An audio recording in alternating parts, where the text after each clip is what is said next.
ఇప్పుడు భీమిలి నియోజకవర్గం రేవలపాలెం గ్రామంలో ఉన్నాం. ఇక్కడ భీమిలి నియోజకవర్గ వైసీపీ అభ్యర్థి మాజీ మంత్రి అయినటువంటి అవంతి శ్రీనివాస్ గారి ప్రచారం జరుగుతోంది. చాలా హోరుగా ప్రచారాన్ని నిర్వహిస్తున్నటువంటి పరిస్థితి ఉంది. సో ఆయన అడిగి ప్రచారం ఎలా జరుగుతోంది, పథకాలకు సంబంధించి ప్రజలు ఎలా వాటిని స్వీకరిస్తున్నారు, దాని గురించి ఎలా స్పందిస్తున్నారు అనేది ఆయన మాటల్లోనే అడిగి తెలుసుకుందాం. సార్ నమస్తే. నమస్కారం, బాగున్నారా? బాగున్నాను సార్, మీరు ఎలా ఉన్నారు? బాగున్నా. మీరు హైదరాబాద్ వచ్చినట్టున్నారు. గుర్తించినందుకు హైదరాబాద్ లో ఎండలు ఎక్కువ ఉన్నాయా? మేము వచ్చి 6 నెలలు అయింది. హైదరాబాద్ రాలే ఈ మధ్యన. సో చూస్తున్నారు కదా ఎండలో. చాలా చక్కగా ఉంది. ఎందుకనంటే మామూలుగా ఎండ అయితే ఎండాకాలం ఇది వస్తుంది, కానీ చూసారా మా అక్క చెల్లెలు అందరూ వాళ్ళ యొక్క ప్రేమ ఆశీర్వాదం ముందు ఈ ఎండ కూడా పనిచేయట్లేదు. వాళ్ళ ప్రేమతోటి ఎండ కూడా మాకు చల్లగా కనిపిస్తుంది. ముఖ్యంగా ఇంతమంది ఆదరణ ఉదయం నుంచి కూడా మీరు ప్రజల్లో తిరుగుతున్నారు. మహిళా మనులందరూ మీకు బ్రహ్మరథం పడుతున్నటువంటి పరిస్థితి కనబడుతుంది. ఎలా అనిపిస్తుంది? దానికి కారణం మరి నా అదృష్టం, నా పూర్వజన్మ సుకృతం. ముఖ్యంగా ఈ నియోజకవర్గంలో, భీమిలి నియోజకవర్గంలో 2 సార్లు వారు నన్ను ఎమ్మెల్యే గెలిపించారు. మరి గెలిపించినందుకు చాలా కార్యక్రమాలు చేయగలిగాను. 2250 కోట్ల రూపాయలు సంక్షేమ కార్యక్రమాలు ఖర్చు పెట్టాను. 500 కోట్ల రూపాయలు అభివృద్ధి కార్యక్రమాలు ఖర్చు పెట్టాను. 2750 అంటే 2500 కోట్లు సుమారు 5 సంవత్సరాల కాలంలో మంత్రి అయిన తర్వాత. అలాగే మరి మాస్టర్ ప్లాన్ రోడ్స్ కానీ మరి చాలా కార్యక్రమాలు చేయగలిగాను. కొన్ని కంప్లీట్ అయినాయి. ఇప్పుడు సింహాచలం బీఆర్టీఎస్ లాంటి ఇది కూడా రోడ్డు వైండింగ్ కంప్లీట్ చేయాలి. ఇప్పుడే చూశారు మీరు. ఇలా 32 మంది ఉన్నారు టీడీఆర్. ఇవ్వాల్సింది అయిపోయింది. ఫైల్ మొత్తం అప్రూవ్ అయిపోయింది. రిలీజ్ అయ్యే టైంలో కోడ్ వచ్చింది, ఎలక్షన్ కోడ్. సో మీకు తెలుసు అమౌంట్ వచ్చే ఎలక్షన్ కోడ్ ఉన్నప్పుడు అమౌంట్ రిలీజ్ చేయడానికి వీలు కాదు. సో తప్పనిసరిగా ఎలక్షన్ అయిపోగానే కోడ్ ఎత్తేయగానే ఫస్ట్ వచ్చి మా అక్క చెల్లెలందరూ రుణం తీర్చుకోవాలి.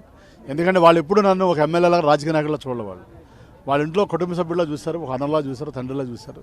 కాబట్టి తప్పనిసరిగా మరి వాళ్ళ ప్రేమ పొందడం నా పూర్వజన్మ సుకృతం. ముఖ్యంగా ఎలక్షన్లో ఓట్లు రాజకీయాలు పక్కన పెడితే ఇలాంటి గ్రామాలు భీమిలిలో 100 గ్రామాలు ఉన్నాయి. మరి జీవీఎంసీలో 14 వార్డులు ఉన్నాయి. 3,50,000 ఓట్లు అంటే అతిపెద్ద నియోజకవర్గం రాష్ట్రంలో. అలాగే 5 లక్షల జనాభా, 3 మండలాలు. ఇంత పెద్ద నియోజకవర్గం, ఇంత లక్షలాది మంది అభిమానాన్ని సంపాదించుకుంటే నా పూర్వజన్మ సుకృతం. ముఖ్యంగా గతంలో ఎమ్మెల్యేకి ఇప్పటికీ తేడా ఏంటంటే, ఇప్పుడు ఎమ్మెల్యే అయిన తర్వాత జగన్మోహన్ రెడ్డి గారి ఆశీస్సులతోటి మరి ఎక్కువ సంక్షేమ అభివృద్ధి చేయగలిగాం. సో మళ్ళీ రేపు ఎమ్మెల్యేగా జగన్ గారికి ఎందుకు ఓటేయాలి అన్నదాన్ని 4 పాయింట్లు చెప్తాను. అదే సార్, ఇప్పుడు మీరు ఇచ్చేటువంటి మేనిఫెస్టో కూడా ఎక్స్టెండెడ్ మేనిఫెస్టో అయింది. ఇప్పుడు నవరత్నాలు కూడా మీరు ఇంతకు ముందు ఇచ్చిన దానికంటే ఇప్పుడు ఇంకా ఎక్కువ అధికంగా ఇచ్చేటట్టుగా ప్రమాణం చేసి ఉన్నారు. అది ప్రజల మధ్యకి తీసుకెళ్తుంటే వాళ్ళు ఎలా స్వీకరిస్తున్నారు? అండ్ ఇప్పుడు ఈ 5 ఏళ్లలో నవరత్నాలు వచ్చాయంటున్నారా, రాలేదని కంప్లైంట్స్ ఇస్తున్నారా? సో ముఖ్యంగా 99% హామీలు అమలు చేసిన ముఖ్యమంత్రి దేశంలో వైఎస్ జగన్మోహన్ రెడ్డి గారు. సో అర్బన్లో 87%కి పథకాలు ఇచ్చారు. రూరల్లో 93%కి ఇచ్చారు. ఎవరికైతే పథకాలు రాలేదో వాళ్ళు ఎవరంటే సొంత కారు ఉన్న వాళ్ళు కానీ, ఇన్కమ్ ట్యాక్స్ కట్టేవాళ్ళు కానీ, సొంత ఇల్లు 12% కంటే ఎక్కువ ఉన్న వాళ్ళు కానీ, గవర్నమెంట్ ఉద్యోగస్తులు కానీ, అవుట్ సోర్సింగ్ ఎంప్లాయీస్ కూడా ఇవ్వలేదు. సో మాకు ఎవ్రీ 3 మంత్స్కి జగన్మోహన్ రెడ్డి గారు మా దగ్గర ముఖ్యమంత్రి గారు ఫీడ్బ్యాక్ తీసుకుంటారు, రివ్యూ పెడుతుంటారు. మేము చెప్పాం ఈ అవుట్ సోర్సింగ్ ఎంప్లాయీస్ అంటే చిన్న వాళ్ళు, పాపం 10,000 రూపాయలు ఉంటుంది శాలరీ వాళ్ళకి. సో వాళ్ళకి మన పథకాలు ఇవ్వలేదంటే చాలా ఇబ్బంది అవుతుంది సార్ అంటే, మరి దాన్ని నెక్స్ట్ మేనిఫెస్టో రెక్టిఫై చేద్దామని చేశారు. ఇప్పుడు ఎవరికైతే మిగిలిపోయి ఉన్నారో పథకాలు రాకుండా ఏదో కారణంతో, వాళ్ళందరికీ కూడా పెన్షన్లు కానీ, రేషన్ కార్డులు కానీ, పథకాలు కానీ ఇవ్వమని ఈ మేనిఫెస్టోలో పెట్టారు. దానికి మా ప్రజల తరఫున గౌరవ ముఖ్యమంత్రి గారు ధన్యవాదాలు. సో రెండోది, ఎక్కడా కూడా మరి ఎలాంటి లంచాలు లేకుండా అన్నిటికంటే ఇంపార్టెంట్. ఇప్పుడు ఫర్ ఎగ్జాంపుల్ ఈ గ్రామం ఉంది. ఈ గ్రామాలు అందరూ మాకు ఓట్లు వేస్తారు కదా. ఈ గ్రామాలు అందరూ ఓట్లు వేస్తారు మాకు. అన్ని పార్టీల వాళ్ళు ఉంటారు గ్రామం నాకు. మరి కానీ పథకాలు మాత్రం అందరికి ఇచ్చాడు జగన్ గారు, అది గొప్పతనం. సో దానివల్ల మేము గ్రామాలలో స్వేచ్ఛగా తిరగలుగుతున్నాం. అదే తెలుగుదేశం ఉన్నప్పుడు అప్పటికి జగన్ గారి తేడా ఏంటంటే, వాళ్ళు జనభూమి కడ్డీలను పెట్టి రికమెండేషన్లతోటి వాళ్ళ సొంత మనుషులకు ఇచ్చుకున్నారు. అలా అధికారుల దగ్గరికి వెళ్తే వాళ్ళైతే లంచాలు. ఈ లంచాలు, రికమెండేషన్లు ఒక వర్గానికి ప్రయోజనం చేకూర్చిన వ్యక్తి చంద్రబాబు నాయుడు. అలా కాకుండా అన్ని వర్గాలు సంతోషంగా ఉండాలి, అన్ని పార్టీలు బాగుండాలని అందరికీ పథకాలు ఇచ్చిన వ్యక్తి జగన్మోహన్ రెడ్డి గారు. అలాగే వాళ్ళు అన్ని ప్రాంతాల్లో అభివృద్ధి చెందాలని విశాఖ పరిపాలన రాజధాని చేస్తానండి రేపు వస్తే, మరి అమరావతిని శాసన రాజధాని, కర్నూలు న్యాయ రాజధాని చేస్తానని చెప్పి, మరి రేపు ప్రమాణ స్వీకారోత్సవం కూడా ఎక్కడి నుంచి చేస్తానని చెప్తున్నాడు ఆయన. కాబట్టి ఆయన రేపు సీఎం అవ్వగానే ఫస్ట్ బెనిఫిట్ పొందేది మా విశాఖ జిల్లా, ఉత్తరాంధ్ర ప్రాంతం, దాంట్లో భీమిలి నియోజకవర్గం. ఎందుకంటే ఆయన ఇక్కడి నుంచి ప్రమాణ స్వీకారం చేసే ముఖ్యమంత్రి, ఎక్కువ ఇన్వెస్ట్మెంట్స్ వస్తాయి, ఇండస్ట్రీస్ వస్తాయి, విద్యా సంస్థలు కొత్త ఇప్పుడు మా పిల్లలందరూ చదువుకుంటే హైదరాబాద్ కానీ అక్కడికి వెళ్ళాల్సి వస్తుంది, బెంగళూరు కానీ ఉద్యోగాలు చేయడానికి కానీ. సో రేపు పిల్లలు ఎక్కడే చదువుకోవచ్చు, అలాగే ఉద్యోగాలు ఎక్కడే చేసుకోవచ్చు. కాబట్టి మా తల్లిదండ్రులు పిల్లల ముందు కళ్ళ ముందే పిల్లలు ఉంటారు. కాబట్టి ఈ ప్రాంతం చాలా వేగంగా అభివృద్ధి చెందుతూ గ్రోత్ ఇంజిన్లాగా ఉపయోగపడుతుంది రాష్ట్రానికి. అప్పుడు ఆటోమేటిక్గా రాష్ట్ర ఆదాయం కూడా అభివృద్ధి చెందుతుంది. ఎందుకంటే ఒక బెంగళూరు, చెన్నై, ముంబైతో, హైదరాబాద్తో పోటీ పడగల సత్తా విశాఖపట్నంకి ఉంది. ఎందుకంటే రాష్ట్రంలో 14 కార్పొరేషన్లు ఉంటే అతిపెద్ద కార్పొరేషన్ విశాఖపట్నం, కాస్మోపాలిటన్ సిటీ, 30 లక్షల ఓటర్లు ఉన్నారు. మరి అన్ని జిల్లాలు, అన్ని రాష్ట్రాల ప్రజలు ఉన్నారు ఇక్కడ. సో కాబట్టి ఒక ఇంటర్నేషనల్ ఎయిర్పోర్ట్ భోగాపురం వస్తుంది, భీమిలి నుంచి 6 lanes రోడ్డు వెళ్తుంది, తర్వాత ఆదాని డేటా సెంటర్ పక్కనే వస్తుంది, తర్వాత ఇలా మొన్నే ఇన్ఫోసిస్ వచ్చింది. ఇలా అన్ని రకాల పరిశ్రమలు వస్తాయి. ఒక ఐటీ హబ్ కానీ, ఫార్మా హబ్ కానీ, తర్వాత టూరిజం పరంగా ఎంతో అభివృద్ధి చెందడానికి అవకాశం ఉన్నటువంటి ప్రాంతం. ఇలా అన్ని రకాలకు కూడా మరి అవకాశం ఉన్నటువంటి ప్రాంతం కాబట్టి తప్పనిసరిగా ఈ ఉత్తరాంధ్ర ప్రాంత వాసులు పార్టీలకు అతీతంగా జగన్ గారు మళ్ళీ ముఖ్యమంత్రి అవ్వాలి అని కోరుకుంటున్నారు. తప్పనిసరిగా గతంలో కంటే కూడా ఎక్కువ సీట్లతో జగన్ గారు ముఖ్యమంత్రి అవుతారు. అలాగే భీమిలి నియోజకవర్గంలో కూడా గతంలో వచ్చిన మెజార్టీ కంటే డబుల్ మెజార్టీ తోటి గెలుస్తాం. ఎందుకంటే నా మీద పోటీ చేసే అభ్యర్థి ఇంతకుముందు 10 ఏళ్ళు అయింది కనిపించి, ఆయన ఎలక్షన్లో కూడా కనిపిస్తాడు, పౌడర్ రాసుకుని కళ్ళజోడు పెట్టుకుని 10 రోజులు దిగి ఫ్రెష్గా దిగాడు సినిమా హీరోలాగా ఏంటి. కాబట్టి అది జనాలకు కావాల్సింది ఈ పంచరేలాలు చెప్పే సినిమా హీరోలు కాదు. నిజ జీవితంలో 2,70,000 కోట్ల రూపాయలు, 2,70,000 కోట్ల రూపాయలు ఒక సంక్షేమ కార్యక్రమాలకి ఒక్క రూపాయి కూడా లంచం తీసుకోకుండా పేద ప్రజలకు పంచిపెట్టినటువంటి రియల్ హీరో వైఎస్ జగన్మోహన్ రెడ్డి గారు. సార్, వాలంటీర్ వ్యవస్థ స్థాపించింది మీరు, తీసుకొచ్చింది మీరు, విస్తృతంగా వ్యాప్తి చెందేలాగా చేసినటువంటి పరిస్థితి కూడా మీ ప్రభుత్వంలోనే జరిగింది. కానీ ఇప్పుడు మీరు ఇస్తున్నటువంటి భృతి కంటే వాళ్ళకి గౌరవ భృతి, అలాగే ఉద్యోగంలో ఇంకా ఎక్కువ జీతం ఇస్తామని కూడా చంద్రబాబు గారు చెప్తున్నారు. ఒకప్పుడు తిట్టిన వ్యక్తి ఇప్పుడు వాళ్ళని పొగుడుతూ వాళ్ళకి భరోసా ఇస్తున్నటువంటి పరిస్థితి ఉంది. దాన్ని ఎలా చూస్తారు? కాబట్టి మీరే చెప్తున్నారు. అది ఈ 5 సంవత్సరాల కాలంలో వాలంటీర్స్ విషయంలో చంద్రబాబు నాయుడు గారు ఎన్నో రంగులు మార్చాడు. ఫస్ట్ ఏమన్నాడు, ఈ వాలంటీర్స్ సచివాలయ వ్యవస్థ దేనికి సంచులు బయట పరిహారం అని చెప్పాడు. తర్వాత మార్చి ఏమన్నాడు, ఈ పవన్ కళ్యాణ్ గారు చంద్రబాబు ఇద్దరు కలిసి ఏమన్నారంటే వాలంటీర్స్ వీళ్ళ సమాచారం ఎత్తుకెళ్ళిపోతున్నారు అన్నారు, అది ఇంట్లో ఆడపిల్లలు ఎత్తుకెళ్ళిపోతున్నారు అన్నారు, ఇంట్లో రానివ్వకండి అని చెప్పారు.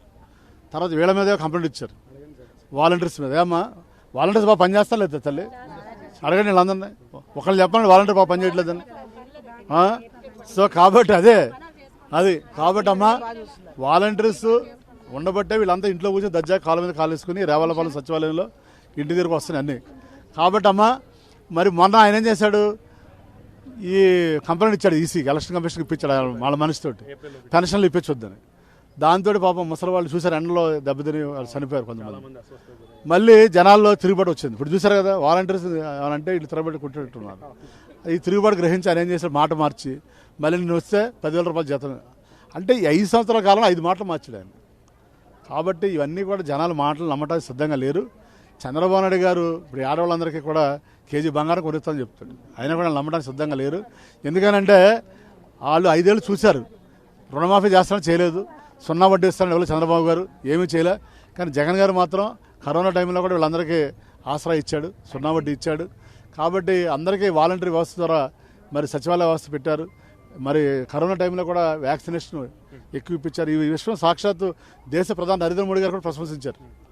ఎందుకంటే దేశంలో 8 రాష్ట్రాలు ఉంటే అత్యధికంగా వ్యాక్సినేషన్ ఇచ్చిన రాష్ట్రం ఆంధ్రప్రదేశ్ రాష్ట్రం. సో కాబట్టి ఒక విప్లవాత్మకమైన మార్పులు తీసుకొచ్చి జగన్మోహన్ రెడ్డి గారు పేద ప్రజల సంక్షేమమే ధ్యేయంగా, పేద ప్రజల పెన్నిదిగా ఆయన వాళ్ళ మనసులో నాటుకుపోయాడు. కాబట్టి ఇవాళ ఇడుపులపై ఇచ్చాపురం వరకు ఆయన గెలిపించడానికి ప్రజలు సిద్ధంగా ఉన్నారు. చంద్రబాబు నాయుడు గారు ఎన్ని కుట్రలు పడినా, ఎన్ని కూటములు కట్టినా ఆయనకి మరి ఈసారి ఆయన ప్రజలు ఆదరించడం అని తెలియజేసుకుని సెలవు తీసుకున్నారు. ఎంపీగా ఉన్నారు, ఎంపీగా పనిచేస్తున్నారు, అలాగే యూనియన్ మినిస్టర్గా కూడా పనిచేస్తున్నారు. ఈ ప్రాంతంలో చాలా ప్రధానమైన సమస్యగా భావిస్తున్నటువంటి విశాఖ స్టీల్ ప్లాంట్ ఎవరైతే కేంద్ర ప్రభుత్వం ఆధీనంలోకి ప్రైవేటీకరణ చేస్తానని అంటుందో ఆ విషయానికి సంబంధించి మీరు ఎలా రియాక్ట్ అవుతారు? ఇప్పుడు మీకు గనక అధికారం ఇస్తే విశాఖ స్టీల్ ప్లాంట్ విషయంలో ఇప్పుడు ఎన్డీఏ ఒకవైపు ఉంది, మీరు ఒకవైపు ఉన్నారు, ఎలా? యూనియన్ మినిస్టర్గా చేయాలి, టూరిజం మినిస్టర్గా చేశాను, స్టేట్ మినిస్టర్. సో కాబట్టి నేను చెప్పేది ఏంటంటే మేము స్టీల్ ప్లాంట్ ప్రైవేటీకరణకి వ్యతిరేకము. జగన్ గారు ఫస్ట్ నుంచి చెప్తున్నారు. విశాఖ ఉక్కు అనేది ఆంధ్రుల హక్కు. అది 40 మంది ప్రాణదానాలు చేశారు. మరి ఎన్నో వేల మంది రైతులు వాళ్ళు భూమిని త్యాగం చేశారు. ఒక సెంటిమెంట్తో ఏర్పడింది. కాబట్టి తప్పనిసరిగా కేంద్ర ప్రభుత్వం నడిపించాలి. అది ఎన్నో దశాబ్దాలు పోరాటం చేస్తే వచ్చినటువంటి స్టీల్ ప్లాంట్. కాబట్టి దాన్ని ప్రైవేటీకరణ చేస్తామంటే మేము చూస్తూ ఊరుకోము, ఎలాంటి పోరాటం సిద్ధం. మరి నేను అడిగేది చంద్రబాబు నాయుడు గారిని కానీ పవన్ కళ్యాణ్ కానీ ఆ స్టీల్ ప్లాంట్ ప్రైవేటైజ్ చేయమని చెప్పి వాళ్ళు విశాఖలో ఓట్లు అడగాలని నేను తెలియజేస్తాను. పర్యాటక శాఖ మంత్రిగా చేశారు మీరు. పర్యాటక శాఖ మంత్రిగా ఉన్నప్పుడు రాష్ట్రానికి చేసిన టూరిజంలో డెవలప్ చేసింది ఏంటి అని చాలామంది ప్రతిపక్ష సభ్యులు ప్రత్యర్థులు మిమ్మల్ని ప్రశ్నిస్తున్నటువంటి పరిస్థితి, వాళ్ళకి ఏం సమాధానం? తప్పనిసరిగా అండి, 5 సంవత్సరాలు చంద్రబాబు నాయుడు గారు టూరిజం పాలసీని తీసుకురాలేదు. సో మరి నేను టూరిజం మినిస్టర్ అయిన తర్వాత ఒక టూరిజం ప్రత్యేకమైన పాలసీ తీసుకొచ్చాం. అది ఇన్వెస్టర్స్ ఫ్రెండ్లీ పాలసీ. అది ఆ ఇన్వెస్టర్ ఫ్రెండ్లీ పాలసీ వల్ల మరి కడప జిల్లాలో గండిపేట కానీ, విశాఖ జిల్లాలో మా భీమిలి పక్కన అన్నవరంలో కానీ ఒబెరాయ్ గ్రూప్ వాళ్ళు ప్రతి చోట కూడా 350 కోట్లతోటి 7 స్టార్ రిసార్ట్స్ పెట్టారు. అలాగే భీమిలిలో బీచెస్ డెవలప్ చేయటం. మరి నేను మినిస్టర్గా ఉన్నప్పుడు కరోనా ఉన్న టైంలో కూడా 13 జిల్లాలు, ఇప్పుడు 26 జిల్లాలు, 13 జిల్లాలు, ప్రతి జిల్లాలో కూడా ఉత్సవాలు కండక్ట్ చేస్తాం. టూరిజం ప్రమోషన్లో భాగంగా భీమిలి ఉత్సవం కానీ, విశాఖ ఉత్సవం కానీ, గండికోట ఉత్సవాలు కానీ, అలాగే బాపట్లలో కానీ బీచ్ ఫెస్టివల్ ఇవన్నీ కూడా చేసి మరి స్పోర్ట్స్ మినిస్టర్గా కూడా 13 జిల్లాలో ఈవెంట్స్ ఆర్గనైజ్ చేస్తాం నాకు ఇచ్చిన బడ్జెట్ తోటి. తప్పనిసరిగా గ్రామీణ ప్రాంతాల్లో ప్రతిభ క్రీడాకారులను ప్రోత్సహించాం వైఎస్ఆర్ మరి క్రీడా పురస్కారాల పేరిట. సో ఉన్న తక్కువ టైంలో కరోనా ఉంది. ఆ కరోనా టైంలో కూడా ఉన్న తక్కువ టైంలో ఉన్న లిమిటెడ్ రిసోర్సెస్ తోటి అనుకున్న దానికంటే నేను బాగా చేయగలిగాను. స్పోర్ట్స్ పాలసీ కానీ టూరిజం పాలసీ కానీ తీసుకొచ్చి రాబోయే రోజుల్లో మరి ఆ పాలసీ వల్ల ఎక్కువ మంది జగన్మోహన్ గారి నాయకత్వంలో మరి ఎక్కువ పెట్టుబడులు మన రాష్ట్రంలో రావడానికి అవకాశం ఉందో తెలియజేసుకుంటూ, తప్పనిసరిగా జగన్ గారి నాయకత్వంలో ఉత్తరాంధ్ర కానీ విశాఖ కానీ మన రాష్ట్రంగా అభివృద్ధి చెందుద్ది. మరి అలాగే ఈ రోజున ఈ కార్యక్రమంలో మాతో పాటు మీరు కూడా పాల్పంచుకున్నందుకు ప్రైమ్ నైన్ ప్రేక్షకులు అందరికీ కూడా మరి హృదయపూర్వక నమస్కారాలు, ధన్యవాదాలు తెలియజేసుకుంటూ మీ ద్వారా భీమిలి నియోజకవర్గ ప్రజలకు మళ్ళీ విజ్ఞప్తి చేస్తున్నాను. ఎప్పుడు కూడా మరి మీకు అందుబాటులో ఉండి ఎలాంటి మరి అవినీతి ఆరోపణ లేకుండా నీతి నిజాయితీలతోటి నేను మీ ఎన్నుకున్న మనిషిగా, మీ సొంత మనిషిగా ఈ 5 సంవత్సరాలు నా శక్తి మేరకి కష్టపడి మరి పనిచేశాను. తప్పనిసరిగా 2 సార్లు మీరు ఆదరించారు. మళ్ళీ 3వసారి కూడా మీ అందరి ఆశీస్సులు, ప్రేమ అభిమానాలతోటి మే 13వ తారీఖు జరగబోయే ఎలక్షన్స్లో ప్రతి వ్యక్తి కూడా భీమిలి నియోజకవర్గంలో ప్రతి వ్యక్తి కూడా 2 ఓట్లు ఇస్తారు. ఒకటి శ్రీమతి బొత్స ఝాన్సీ గారు, ఉన్నత విద్యావంతురాలు. అలాగే ఎంపీగా ఆవిడికి ఫ్యాన్ గుర్తు మీద, ఎమ్మెల్యేగా అవంతి శ్రీనివాసరావు ఫ్యాన్ గుర్తు మీద నాకు ఏసి ఆశీర్వదించాలని మీ ద్వారా భీమిలి నియోజకవర్గ ప్రజలందరికీ కూడా విజ్ఞప్తి చేస్తూ సెలవు తీసుకుంటున్నాను. జై హింద్, జై జగన్. మేడం, ప్రచారం చూస్తున్నారు, నాన్నగారితో కలిసి ప్రచారంలో పాల్గొంటున్నటువంటి పరిస్థితి, ప్రజల స్పందన చూస్తున్నారు. మీరు ఒక కార్పొరేటర్గా ఎలా అనిపిస్తుంది? జగన్ గారి పాలన ఎలా అందింది అనుకుంటున్నారు? నమస్కారం అండి, నా పేరు డాక్టర్ ప్రియాంక. 6వ వార్డు కార్పొరేటర్గా గత 3 సంవత్సరాలుగా పనిచేయడం జరుగుతుంది. ఇప్పుడు నాన్నగారితో కలిసి అలానే సెపరేట్గా కూడా మేము 6వ వార్డు నాయకులు అందరం కలిసి కూడా ఒక జగనన్న సైన్యంలాగా, ఒక వైఎస్ఆర్సీపీ కార్యకర్తలాగా మేము we are going forward very proudly అండి. ఎందుకంటే మా ప్రభుత్వం సంక్షేమ అభివృద్ధి 2 కళ్ళుగా ముందుకు దూసుకెళ్తున్న ప్రభుత్వం అండి. సో మేము ప్రజల్లోకి వెళ్ళి ఓటు వేయమని అడిగే హక్కు, రైట్ ఓన్లీ వైఎస్ఆర్సీపీ ప్రభుత్వానికి, జగన్మోహన్ రెడ్డి గారి శిష్యులుగా కార్యకర్తలుగా మాకే ఉందండి. ఎందుకంటే ఇంత సంక్షేమం చేశాము. కరోనా టైంలో కూడా ఎన్నో ప్రభుత్వ పథకాలు అందించారు జగన్మోహన్ రెడ్డి గారు. అవంతి శ్రీనివాసరావు గారు కూడా ఎప్పుడూ ప్రజల్లో ఉంటూ వ్యాక్సినేషన్స్ కానీ, వారికి గ్రోసరీస్ కానీ అన్నీ వాళ్ళు అంతా బాగున్నారా లేదా అని చూసుకున్నారు. పర్సనల్గా మాకు అటాక్ అయినా కానీ భయపడకుండా మిగతా వ్యక్తికి గురించి మాట్లాడిన టైం వేస్ట్ అండి. 1 మంత్ ముందు అసలు ఎవరో క్యాండిడేటే వాళ్ళకి తెలియదండి. అవంతి శ్రీనివాసరావు గారు 2 టైమ్స్ భీమిలిని, మధురవాడిని చాలా బాగా అభివృద్ధి చేశారు. మేము గడప దగ్గరికి వెళ్తుంటే వారు, మా ప్రజలు ఏమంటారంటే 6వ వార్డులో, అమ్మ మీరు ఎందుకు వచ్చారు? మేము జగన్మోహన్ రెడ్డి గారికి ఓటేస్తామమ్మా, మేము మా కంటల ప్రాణంతో వరకు మా పిల్లోడి కంటే, మా మనోడి కంటే, మమ్మల్ని మా సొంత మనుషుల కంటే బాగా చూసుకుంటున్నాడు, మా ఇంటికే పెన్షన్ పంపిస్తున్నాడు, సరుకులు పంపిస్తున్నాడు, మా గడప వద్ద పాలన తీసుకొచ్చాడు, మా పిల్లలకు మంచి చదువులు, గవర్నమెంట్ స్కూల్స్ బాగా డెవలప్ చేశాడు, మంచి ఆరోగ్యాన్ని ఇస్తున్నాడు, ఇంతకంటే మాకేం కావాలమ్మా? మంచి మనసున్న వ్యక్తి. ఎప్పుడు నా ఎస్సీలు, నా బీసీలు, నా ఎస్సీలు, నా మైనారిటీలు అంటాడు, అక్క చెల్లెములు అంటాడు. మరి ఇంత మంచి జగన్మోహన్ రెడ్డి కాకుండా ఎవరికి వేస్తాం? అలానే ఎప్పుడు ఈ ఎమ్మెల్యే గారు అయితే మాకు 10 సార్లు కనిపించారమ్మా. మిగతా ఎమ్మెల్యేలు ఎప్పుడు మాకు కనిపించరు. వారు మాకొద్దు, ప్యాంప్లెట్స్లో ఉండే మొహాలు మాకొద్దని, నెల ముందు వచ్చే మా మనుషులు మాకొద్దని ప్రజలు అవంతి గారిని చాలా హ్యాపీగా వెల్కమ్ చేస్తారండి. ఆయన ఆశ్రయించడానికి రెడీగా ఉన్నారు. అలానే ఎంపీ క్యాండిడేట్గా ఝాన్సీ గారు కూడా మంచి చదువులు చదువుకుని PhD చేసి బొత్స గారి కుటుంబానికి మంచి పేరుంది, అందరూ సాయం చేస్తారని ఆవిడకి కూడా ఆశ్రయించడానికి రెడీగా ఉన్నారు. జగన్మోహన్ రెడ్డి గారికి వైనాట్ 175 బంపర్ మెజారిటీతో మహిళలు ముందుకొచ్చి గెలిపిస్తారని నేను నమ్ముతున్నాను. మీకంటే ఎక్కువ ఆదరణ చూపిస్తున్నారని ప్రజలు మీరే చెప్తున్నారు. మహిళాబలను అందరూ కూడా ఇప్పుడు ప్రచారంలో తిరుగుతున్నప్పుడు అంత ఆదరణ చూపిస్తుంటే ఎలా అనిపిస్తుంది? చాలా హ్యాపీగా ఉందండి. మరి మహిళా సాధికారత అని చాలా మాటలు చెప్తారు. కానీ జగన్మోహన్ రెడ్డి గారు నిజంగా మా అన్నండి. నిజంగా ఆయన మేము ఓన్ చేసుకున్నాం, మా అన్నలాగా, మా కుటుంబ సభ్యులాగా. నిజంగా మహిళా సాధికారత అంటే వారికే చాలా పథకాలు ఇస్తున్నారు. ఆసరా కావచ్చు, చేయూత కావచ్చు, రుణమాఫీ కావచ్చు, అమ్మఒడి కావచ్చు. ఎందుకంటే చిన్న చిన్న పథకాలు వాళ్ళకి హెల్ప్ చేసి వాళ్ళని సెల్ఫ్ సస్టైనబుల్గా చేస్తానండి. ఎందుకంటే ఒక మహిళ వాళ్ళు చాలామంది చిన్న చిన్న షాప్స్ పెట్టుకుని ఉండొచ్చు, చిన్న చిన్న వ్యాపారాలు పెట్టుకుని వారి కాళ్ళ మీద వాళ్ళు నిలబడేలాగా వాళ్ళకి ఆర్థిక సహాయం అందించడం చాలా ముఖ్యం, చాలా ఇంపార్టెంట్ అండి. ఎందుకంటే ఒక మహిళ బాగుంటే కుటుంబం అంతా చాలా సంతోషంగా ఆ మహిళ చూసుకుంటుంది.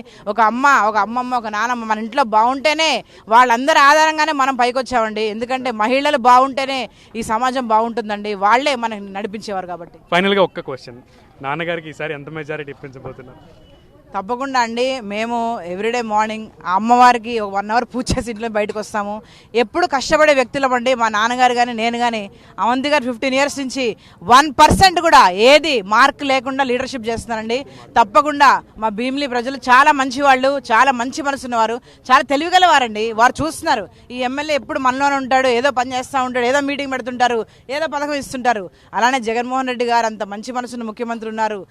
They are very very smart, intelligent అండి. జనాల్ని తక్కువ అంచనా వేయడం కాదు. మొన్న ఎవరో వాగుతున్నారు, డబ్బులు ఇచ్చేయండి రా ఓట్లు వేస్తారని.